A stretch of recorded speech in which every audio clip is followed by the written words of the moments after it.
Now we discuss about शिक्षा के समकालीन दार्शनिक परिप्रेक्ष्य, शिक्षा एवं विचारों में वैश्वीकरण।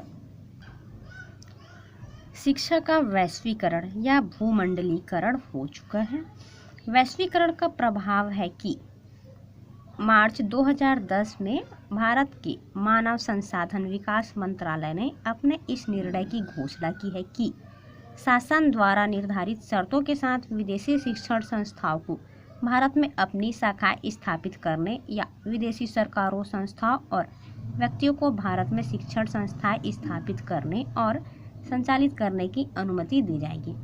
इस प्रसंग में महत्वपूर्ण तथ्य यह है कि इससे पूर्व चीन, जापान व तीव्र गति से विकास की ओर उन्मुख अन्य कुछ देश इस स्थिति को अपना चुके हैं। मानव संसाधन विकास मंत्रालय केंद्रीय माध्यमिक शिक्षा बोर्ड का वैश्विक स्तर पर विस्तार करते हुए इसे अंतर्राष्ट्रीय शिक्षा बोर्ड का स्वरूप प्रदान करने का प्रयास कर रहा है। वस्तुतः तीव्र विकास की ओर उन्मुख विश्व के विभिन्न देश शैक्षणिक भूमंडलीकरण की दिशा में बहुत तीव्र गति से आगे बढ़ रहे हैं।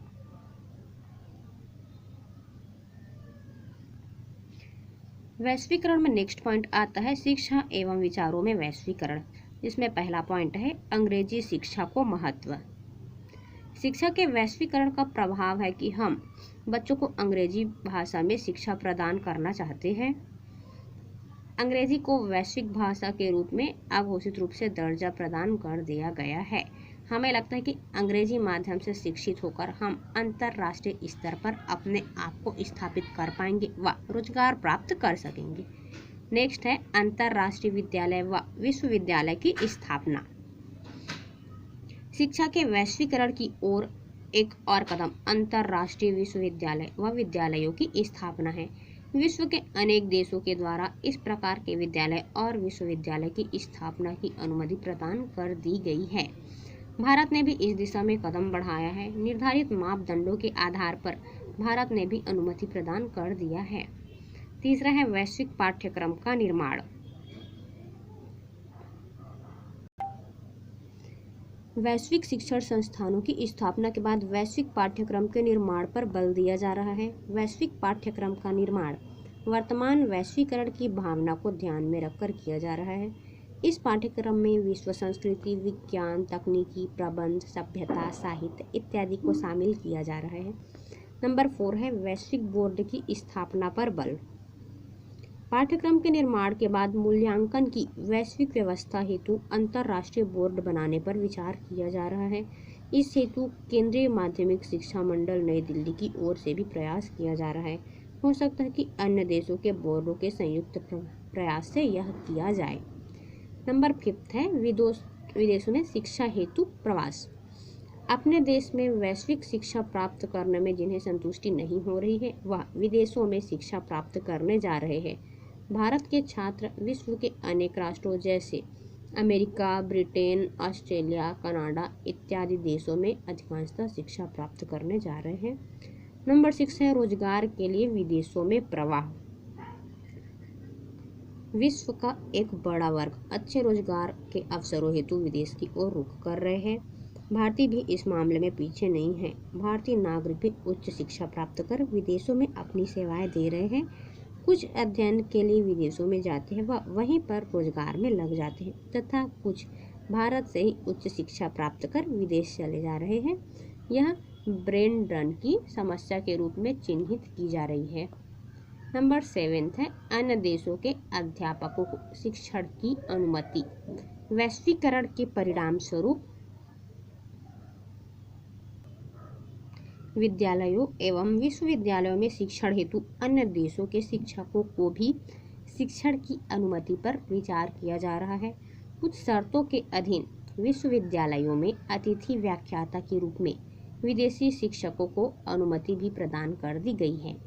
विद्यालयों में अंतर्राष्ट्रीय शिक्षकों की नियुक्ति के संभावनाओं पर विचार किया जा रहा है। नंबर 8 है अन्य देशों के साथ शैक्षिक संबंध की स्थापना। विभिन्न राष्ट्रों के द्वारा शिक्षा के वैश्वीकरण हेतु अन्य देशों के साथ शैक्षिक एवं सांस्कृतिक संबंध स्थापित किए जा रहे हैं। छत्तीसगढ़ राज्य में यूरोपियन कमीशन के माध्यम से ब्रिटिश कनेक्टिंग क्लास का प्रारंभ किया गया। सन 2009 में कनेक्टिंग क्लासरूम प्रोजेक्ट के तहत इंग्लैंड व छत्तीसगढ़ के विद्यार्थियों को जोड़ने हेतु MOU पर हस्ताक्षर किए गए हैं।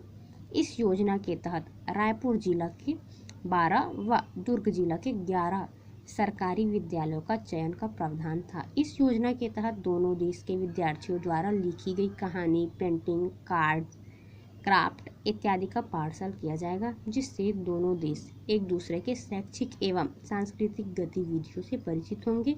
इस प्रकार के अनेक प्रयास राष्ट्र स्तर पर किए जा रहे हैं।